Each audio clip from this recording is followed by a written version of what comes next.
having the form of knowledge and the truth of in the Torah. And there are people that will pick on that verse saying that they only had a form of knowledge and this, that. He's not picking on them yet. They know the right form of knowledge. This is not a negative at this point. And that they understand that there's truth in the Torah. They understand, in other words, they understand the form knowledge is supposed to take. But he's calling them hypocrites because they are not doing what they know and they should be, and that even at times they're teaching, but they're not doing. This is the hypocrisy. Isn't the covenant about the part that we agreed to do? Right? The covenant wasn't just to cut a piece of flesh away. That was only a sign that you had made a commitment to do all that he says.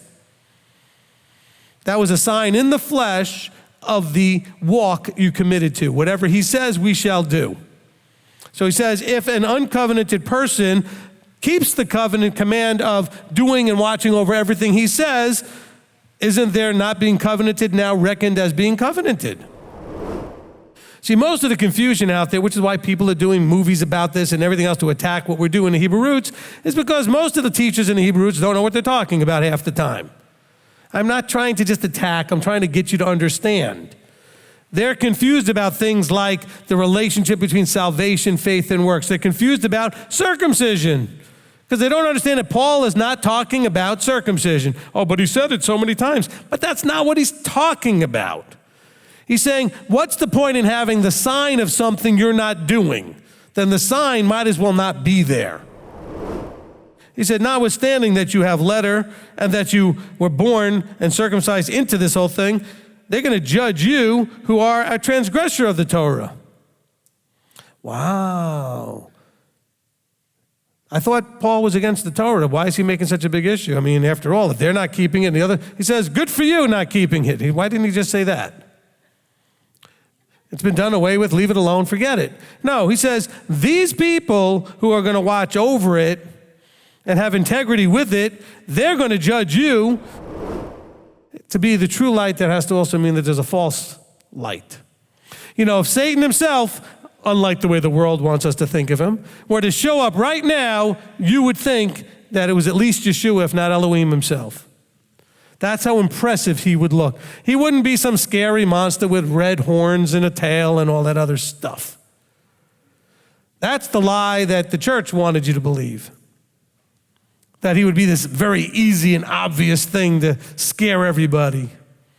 No, Paul tells us very clearly that he, Satan himself, looks like a messenger of light. How else would even the elect have the possibility of being deceived and falling for him? The Jesus of mainstream Christianity is masquerading as Yeshua of the scriptures. Yes or no? Okay? And so then what do we have? We have a Hebrew roots movement, a Messianic movement, all kinds of other people who want you to believe that it's just the semantics about the name and it's not about the masquerading. It's not about what it represents and who it represents and how it represents him. Okay, that name is used to bring you into darkness or stay in darkness because it does away with all the law. You can't be in the light if the law is done away with and nailed to the cross. We were already told that earlier with about the whole circumcised and uncircumcised. We just read that in Romans, right? The one that's actually keeping the covenant and doing the Torah is the one that actually is covenanted and walking in light. You who think you're covenanted might actually be in darkness if you're not doing it, is what he was telling people.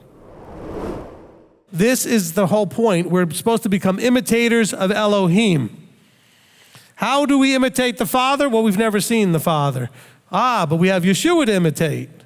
And Paul in other places has said things like, imitate me as I imitate Messiah.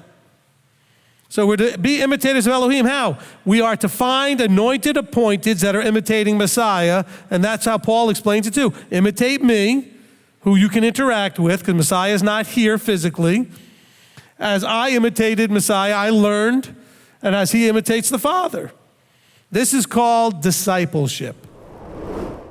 Aren't the Ephesians saved, as Christianity would claim, or half the Messianic or more, the majority Messianic movement would claim that, oh, they're all saved because these are all people Paul was talking to. They believe Yeshua was, born and died and raised and all that stuff. Then what's this inheritance thing that they could blow? Apparently the one saved always saved has nothing to do with getting the inheritance. And I agree, by the way, with the idea, if you understand salvation correctly, you were provided once forever with that opportunity. That part is forever. Doesn't get you the inheritance, though.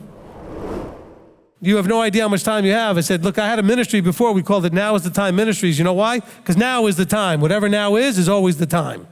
You only have now. He says, redeeming the time because the days are wicked. So then do not be foolish, but understand what the desire of Elohim is, what Yahweh is. That's what you need to be doing.